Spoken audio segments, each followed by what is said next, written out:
코로나가 지속되면서 우리의 일상이 많이 변하고 바뀌어 갑니다.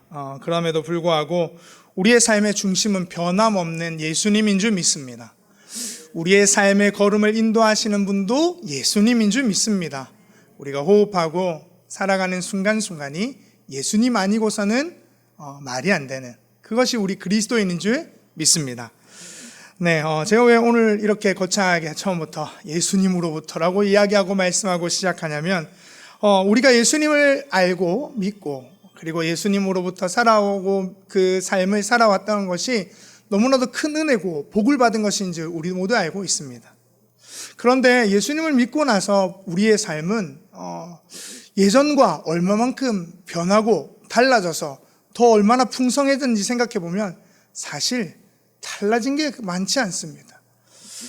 나 스스로 변한 것은 고사하고 우리가 은혜를 받았다, 속히 주일 말씀이라든지 요즘은 여름 성경학교나 수련회를 하고 있음에 우리 대부분의 성도님들은 다 수련회라든지 성경학교라든지 이런 것들을 또 경험해 보신 분들은 그 수련회에 받았던, 그 저녁 집회에 받았던 뜨거움과 마음들이 그 삶으로 이렇게 흘러가고 너무나 풍성하여서 매일매일이 기쁘고 매일매일이 너무나도 놀랍고 라는 그런 마음들로 살아갈 것 같지만은, 수련회에 받았던 그 저녁의 은혜는 사실 다음날 돼서 뭔가 변할 것 같지만 변해져 있지 않은 우리의 모습 속에 참 놀라곤 합니다. 어제 저녁까지만 해도 모든 것이 하나님의 뜻 가운데 다 변하였고 다 내 삶이 풍성해질 것 같았지만 현실은 그렇지 않다라는 것이죠. 그것이 우리가 예수 믿고서 참 아이러니입니다. 우리가 보통 전도를 할 때 예수 믿으면 복 받습니다 라고 이야기하는 관점과도 저는 비슷하다고 생각됩니다. 예수 믿으면 무슨 복을 받나요? 라고 이야기하면 우리는 보통 하나님과 영원히 함께하는 영생의 복이 있고 구원의 복이 있습니다 라고 이야기하면 사람들에게 그게 무슨 말인가 라고 생각이 드는 것이죠. 사실 영생과 구원은 우리의 눈에 보이지 않죠. 우리가 생각하는 것처럼 우리의 일상이 바뀐다거나 우리의 삶이 더 풍성해지는 것으로 나타나는 결과물들은 결코 아닙니다. 그렇기 때문에 우리는 어찌 보면은 예수 믿고 난 다음에 복 받았다, 아니면 예수 믿고 더 삶이 윤택해졌다고 하면 우리의 눈에 드러난 것들을 종종 간증으로 생각하고 이야기하곤 합니다. 어떻게 생각해 보면 물질이 많아졌다거나 아니면 내 삶에 조금 더 윤택한 삶으로 그전에는 어려웠던 삶이 조금 더 나아졌다거나 그런 것들이 주님께 받은 복으로 이렇게 이야기하기 편한 그런 부분이 있습니다. 그러나 신앙생활을 하는 우리 모두는 알고 있습니다. 그거보다 더 큰 은혜와 더 큰 복이 우리에게 임하였다라는 것을 말이죠. 사실 예수 그리스도를 믿고 나서 우리의 삶의 전반적인 모든 은혜들이 변하지 않고, 삶이 변하지 않고 때로는 은혜 받았지만 우리의 삶이 여전히 지속되고 반복되는 일상 속에 있다는 것은 우리를 하나님께로 더 초대되고 하나님께로 더 가까이 하는 은혜의 자리인 줄 모르겠습니다. 우리가 보통 이스라엘 백성들이 출애굽하여서 그 10가지 재앙과 홍해를 가른 기적들을 보면서 와, 우리의 삶에도 하나님이 저렇게 만나주셨어, 우리 여러분들의 삶에도 그런 간증과 이야기들이 있습니다. 그러나 생각해보면 홍해를 가르고 10가지 재앙이 있고 출애굽한 뒤에 나아가서 걸었던 길은 광야라는 것을 우리는 잊어서는 안 됩니다. 광야, 척박하고 물이 없고 하나님 없이는 살아갈 수 없는 곳, 그곳이라는 거죠. 예수 믿으면 뭔가 거대하고 놀랍고 대단한 일이 일어날 것 같지만 그렇지 않다는 게 우리의 삶에서 목도되는 이야기들입니다. 우리의 마음에 기쁨이 넘치고 사랑이 넘치고 소망이 생기고 생명 가운데 인도되었다는 것은 사람들한테 어떻게 보여내 줄 수가 없습니다. 너무나도 아이러니하게도 이것들을 어떻게 이야기하면서 표현할 방법이 없죠. 그 사람들에게 내가 은혜 받고 복 받았어요 얘기하면 뭐가? 사람들이 볼 때는 제 모습이 이전과 다르지 않고 내 형편이 그전과 똑같은데 뭐가? 라고 이해할 수 없습니다. 그러나 하나님께서 우리에게 요구하시는 그것이 어찌 보면 눈에 보이지 않는 더 큰 하나님의 놀라운 역사가 우리 가운데 있다라는 것을 우리는 예수를 믿고 난 뒤에 차츰 시간이 지나고 신앙생활을 해가면서 깨닫게 되리라고 저는 생각됩니다. 오늘 에베소 교회에 보낸 편지인 이 에베소서에서도 마찬가지입니다. 청년들과 계속 에베소서를 보고 있는데요. 에베소서는 교회의 부름 앞에 모든 공동체원들이 하나님께서 그들을 시작하셨고 그들을 완성하실 것이며 그 과정 가운데 하나님이 너희를 풍성케 하셨다라고 요구하고 있습니다. 그렇게 말씀해주고 있습니다. 그러하기에 예수 그리스도를 너희에게 보내셔서 그 하나님의 사랑, 너비와 깊이와 높이가 어떠함을 깨닫는 것, 그것이 너희 공동체 안에 충만하여지는 것, 그것이 교회 공동체, 에베소 교회 공동체에 원하는 바인 것이죠. 그들이 어떠한 놀라운 일을, 기적을, 선교를, 대단한 일들을 행하는 것이 아님을 우리는 오늘 이 말씀들을 통하여 목도하게 됩니다. 그것이 곧 그들의 생활과 삶으로 연결되는 그리스도인의 삶이 어떠해야 된다는 것으로 연결되는 이 6장의 말씀, 5장과 6장의 말씀으로 있기 때문이죠. 오늘 우리가 읽은 부분은 종과 상전에 대한 내용입니다. 종과 상전에 대한 내용 이전에 저희 청년들하고 쭉 에베소서를 보고 있는데요. 그 전에 나왔던 내용이 뭘까요? 네. 청년들이 마음으로 다 대답했을 겁니다. 네. 그 전에 나왔던 내용은 가정에 대한 내용입니다. 부모와 자녀의 관계에 대한 순종. 부모는 자녀에게 노엽게 하지 말고 자녀는 부모에게 순종하는 것. 그 앞에는 뭐가 나왔냐면 5장 말미에 나왔던 내용이 부부에 관한 내용이었습니다.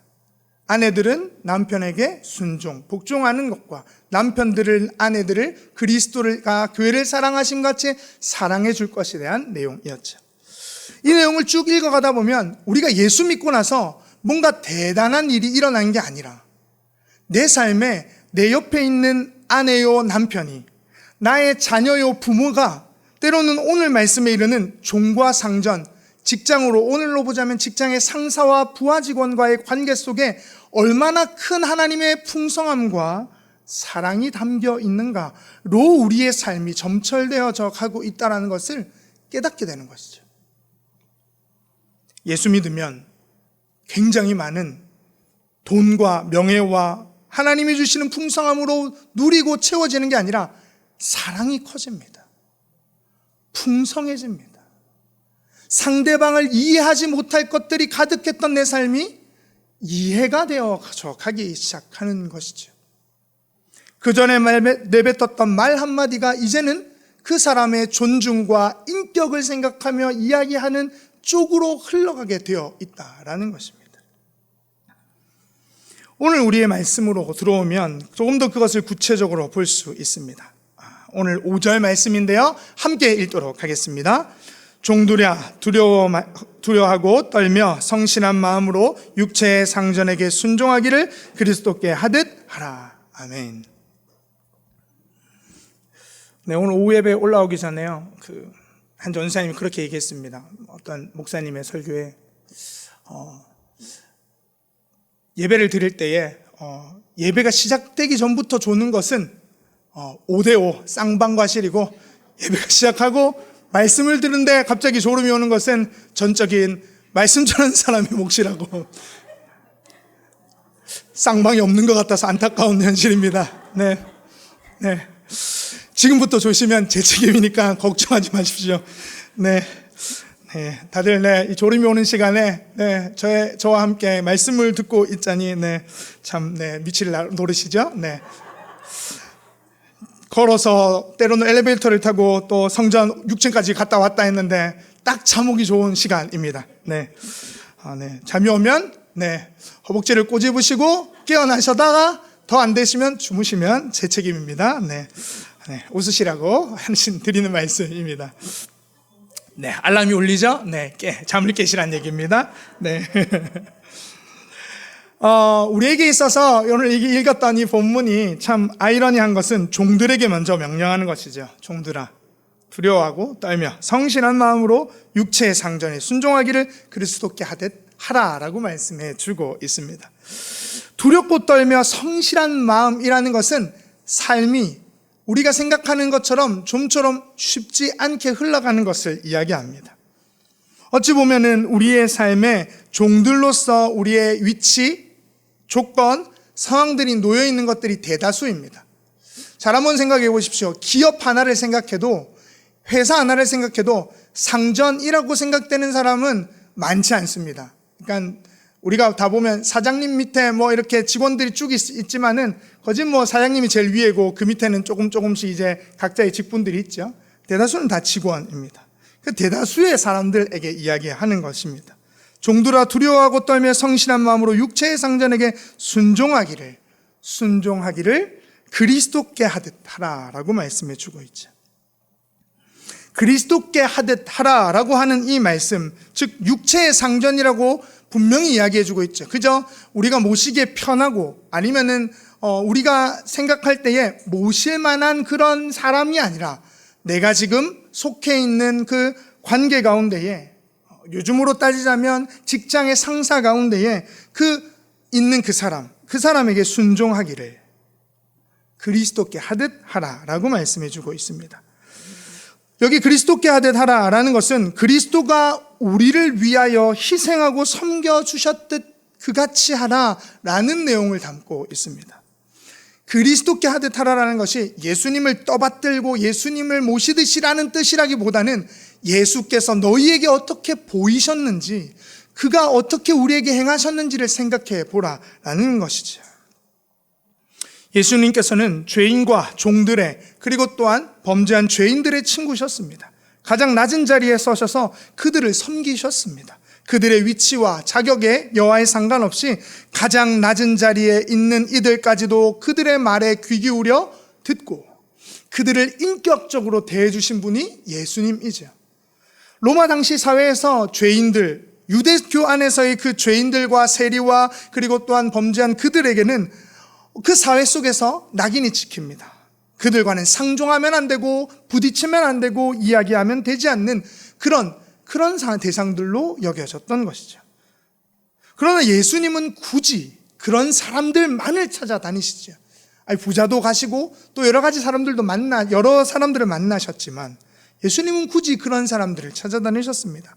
병든 자들, 아프고 힘이 없고 죄인과 세리의 친구라는 별명까지 얻을 정도로 그런 사람들을 찾아다니며 그들을 무시하거나 외면하는 그런 바리새인들과 서기관들과 같이 하지 아니하고 그들을 인격적으로 대해주고 그들의 삶에 친구가 되어줬단 말이죠. 오늘 여기서 이야기하는 말이 그런 말씀인 것이죠. 그리스도께 하듯 하라라는 것은 그리스도께서 너의 삶에 보여주신 그 섬김과 희생의 삶으로 그렇게 똑같이 하라라는 것을 말씀해 주고 있습니다. 그 뒤에 6, 7절이 따라 나오는데요. 6, 7절 말씀도 같이 한번 읽도록 하겠습니다. 눈가림만 하여 사람을 기쁘게 하는 자처럼 하지 말고 그리스도의 종들처럼 마음으로 하나님의 뜻을 행하고 기쁜 마음으로 섬기기를 주께 하듯 하고 사람들에게 하듯 하지 말라. 아멘.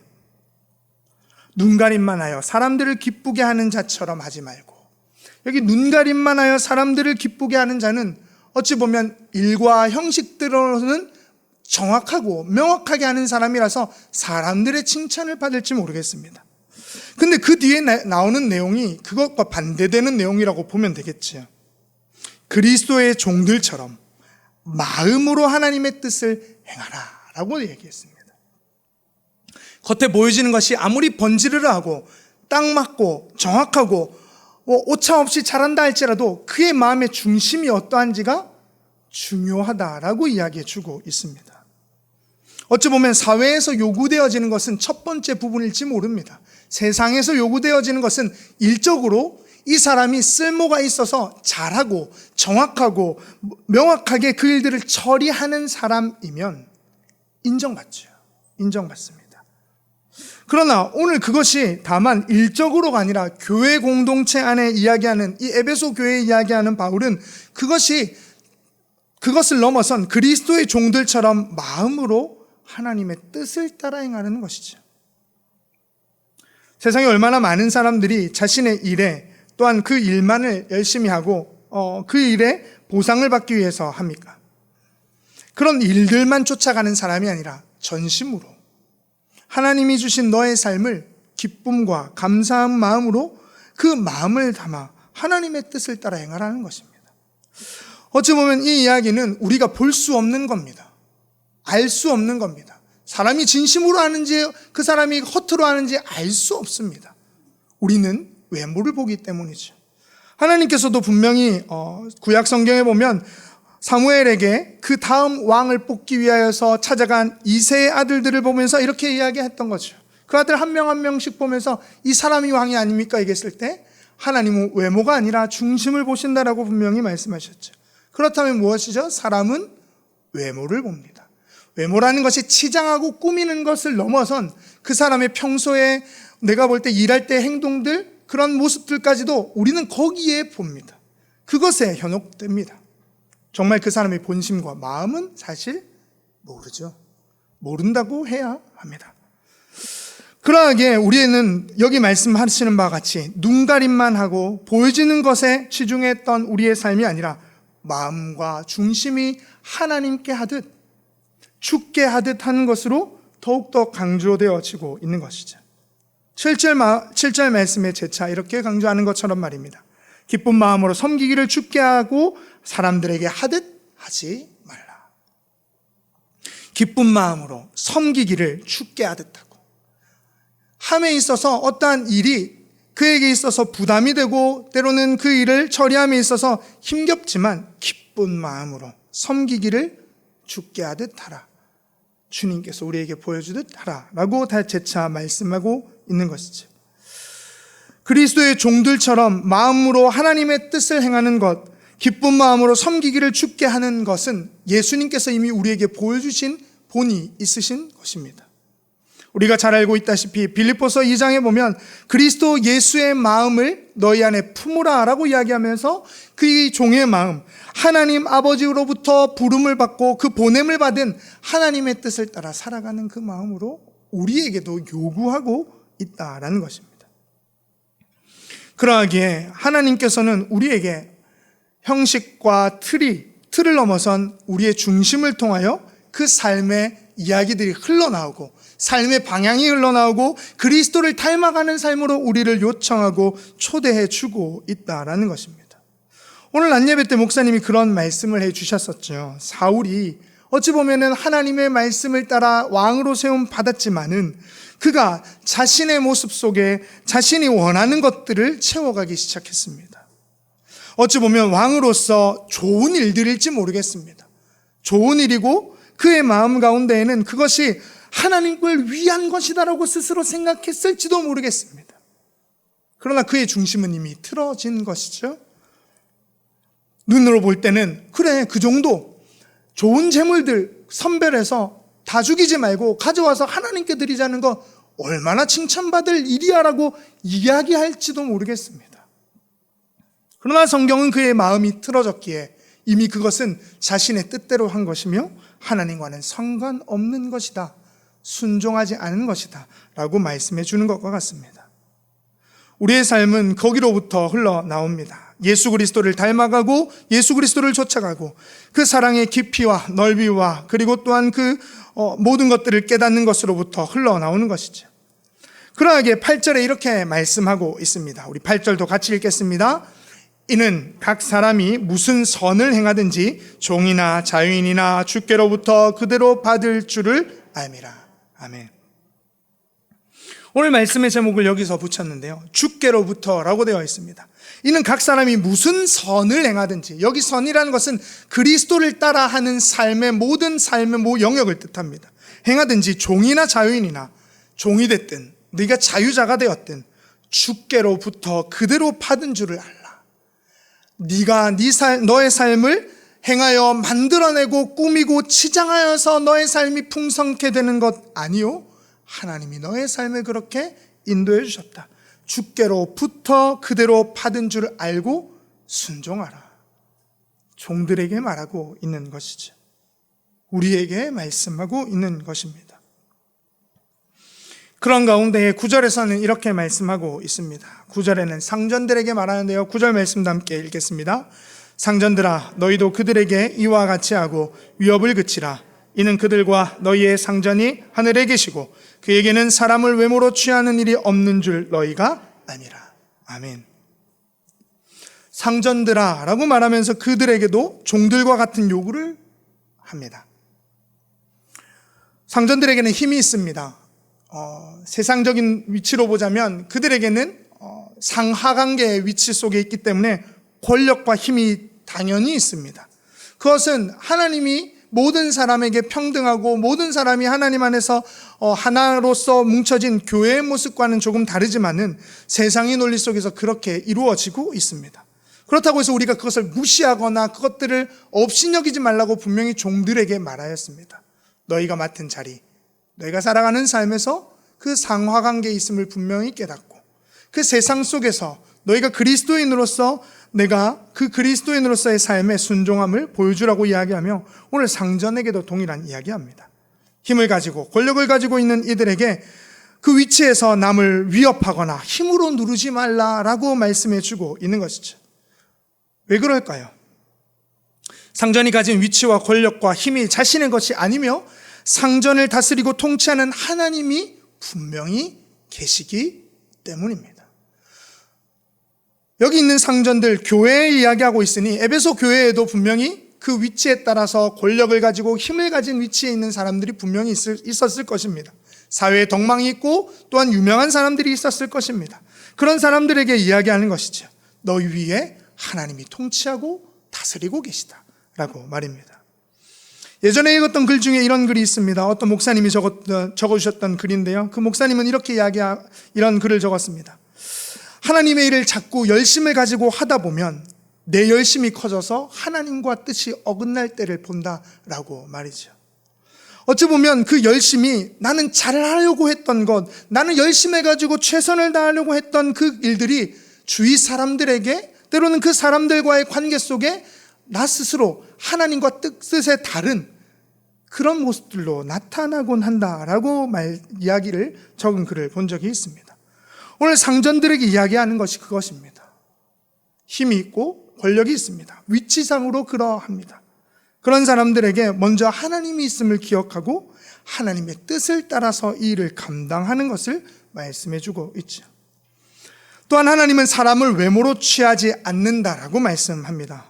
조금 전에도 말씀드렸던 것처럼 외모라고 하면 우리의 겉모습을 넘어선 우리가 삶으로 보여지는 직장에 가서 뭔가 번듯하고 바르게 똑부러지게 하는 일들 모든 것들을 가리킵니다. 그러나 조금 전에 말씀드린 것처럼 우리는 그것이 다 외모로 보여지는 것들이며 그 일들을 잘한다고 해서 그 사람의 중심을 우리는 전혀 모릅니다. 세상에서 그런 뉴스들을 종종 보지 않습니까? 평소에 그렇게 발랐던 사람이고 너무나도 정확했던 사람인데 집에서 그렇게 하리라고는 아니면 그런 곳에서 그렇게 나타나려고는 알지도 못한 때 뉴스에 보도되곤 하는 사람들이 있습니다. 주위 사람, 주변의 이웃들의 이야기를 들어보면 그 사람은 그럴 사람이 아니었는데 어떻게 그렇게 라고 이야기하는 분들이 있는 것이죠. 사람은 알 수 없습니다. 스스로도 알지 못하죠. 그러하기에 우리에게 있어서 외모가 아니라 때로는 일적으로 뭔가 대단하고 중요한 일들을 하는 것이 중요한 것이 아니라 하나님으로부터 시작된 것이 우리에게 있다라는 것을 마음과 중심에 품지 않고는 늘 언제나 우리는 하나님과의 삶에서 어긋난 길을 가곤 한다는 것을 명심해야 한다는 것이죠. 사람에게 있어서 쉬운 것이 단계별로 이렇게 있다고 합니다. 사람이 지키는 삶의 행동 중에 쉬운 것이 있는데요. 첫 번째는 말하는 것이요. 내일부터 저 김종국 목사 다이어트 하겠습니다. 말하기 참 쉽죠? 네. 두 번째 쉬운 게 행동입니다. 행동은 뭐죠? 직접적으로 이렇게 삶으로 옮겨가는 겁니다. 그것도 쉽다고 이야기합니다. 근데 가장 어려운 세 번째가 있는데 뭐냐면 삶 전체인 중심으로부터 성품이 변화되는 것, 그것이 가장 어려운 것이다라고 말씀해 주고 있습니다. 사실 에베소 교회에 보낸 편지에서는 이미 옛사람을 버리고 새 사람을 입으라 라고 이야기하였습니다. 아니, 새 사람으로 너희는 이미 하나님께서 풍성케 하셨다. 너희를 존재를 바꾸었다. 너희의 삶이 이전과 같지 않다라고 누누이 이야기하고 바꾸어졌다고 말씀해 주고 있습니다. 그러하니 너의 삶에 이제 눈을 크게 뜨고 우리가 오늘 읽었던 종과 상전의 관계, 아니 부모와 자녀의 관계, 부부의 관계 속에서 그 풍성함을 이루어 가라라고 말씀해 주고 있는 것이죠. 어디에도 대단한 일을 하여서 선교를 하라거나 너희가 집회를 하여서 많은 사람을 끌어모으라는 이야기를 하고 있지 않습니다. 너희의 삶이 변했음을 깨닫고 너희의 존재가 변했음을 깨닫고 내 주변에 있는 가장 가까이 있는 그 사람들에게 그리스도인의 모습의 삶으로 살아가 달라고 요구하고 있습니다. 영상을 하나 보려고 하는데요. 종과 상전의 관계로서 잘 보여주는 이야기가 있습니다. 금산교회라는 교회가 있는데요. 꽤 오래된 교회고 그곳의 이야기가 우리 성도님들도 아실 만한 몇 번은 들어봤을 법한 이야기인데요. 금산교회 조덕삼 장로님과 이자익 목사님의 이야기입니다. 우리 짧은 영상인데요. 함께 보도록 하겠습니다.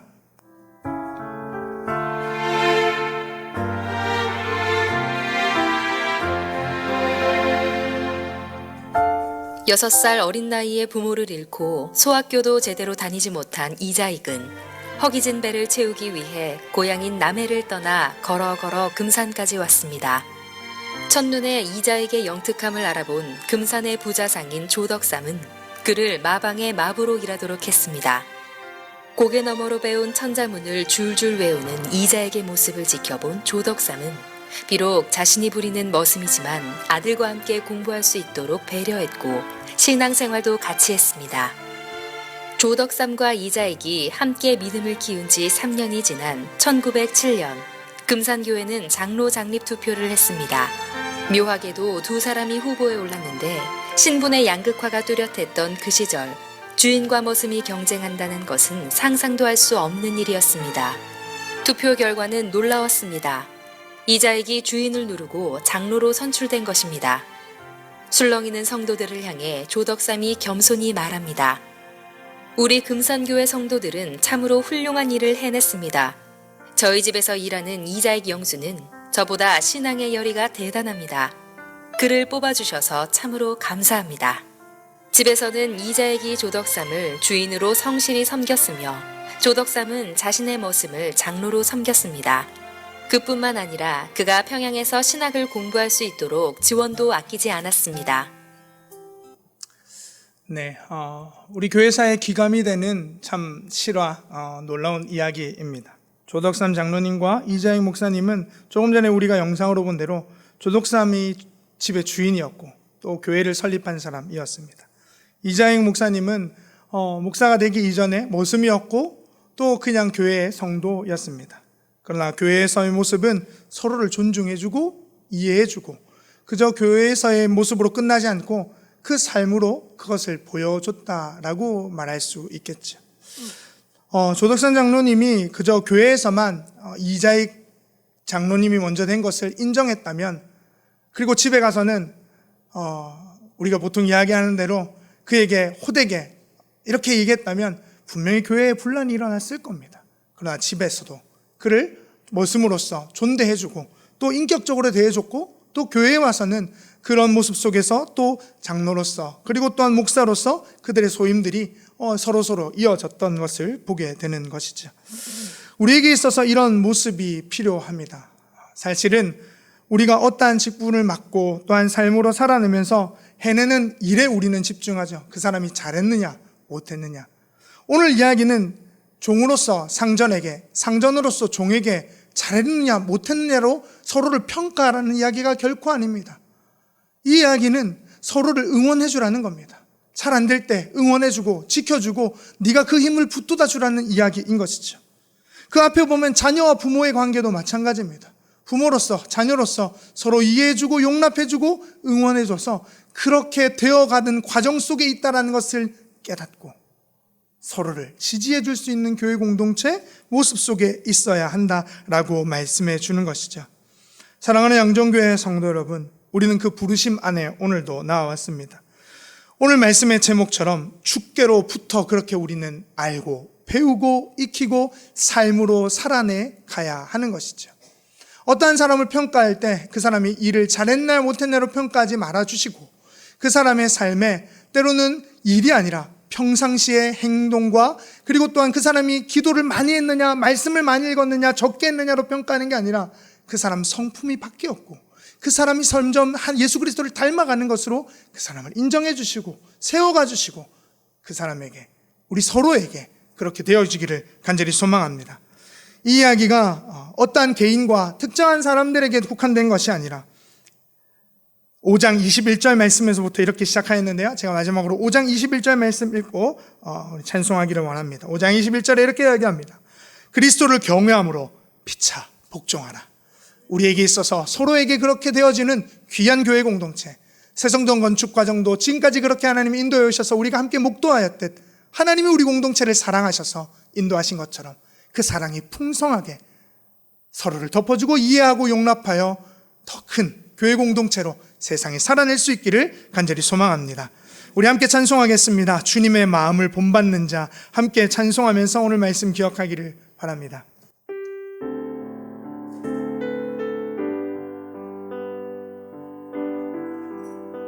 을 본받는 자, 그 맘에 평강이 찾아오면 험악한 세상을 이길 힘이 하늘로부터 임함이로. 2절입니다. 주 모습 내 눈에 안 보이며 그 음성 내 귀에 안 들려도 내 영혼 날마다 주를 만나 신령한 말씀 늘 배우도다. 주님의 마음 본받아 살면서 그 거룩하신 나도 이루. 3절입니다. 가는 길 거칠고 험하여도 내 맘에 불평이 없어짐은 십자가 고난을 이겨내신 주님의 마음 본받음이. 4절입니다. 주 예수 세상에 다시 오실 그날의 무성도 변화하여 주님의 빛나는 그 형상을 다 함께 보며 주 찬양하리. 주님의 마음 본받아 살면서 그 거룩하신 나도 이루리. 기도하겠습니다. 살아계신 아버지 하나님, 우리의 겉모습은 누군가에게 보여주기 쉽습니다.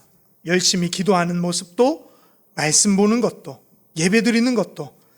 그러나 우리의 중심은 하나님께 다 보여질 것입니다.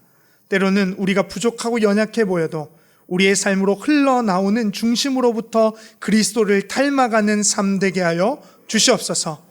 우리의 말과 행동과 우리의 표정과 사람을 대하는 그 인격과 마음 속에 상대방을 배려하고 더 큰 주님의 사랑으로 주님께로부터 그 생명이 흘러 들어와 우리의 삶으로 순종하듯 우리가 상전과 종으로, 아니 교회 공동체 가운데 각자의 삶으로 부름받아 서로 공동체를 이루어가는 것처럼 우리가 주님 안에서 그렇게 서로를 이해하고 용납하며 세워져가는 귀한 양정교회 되도록 역사하여 주시옵소서.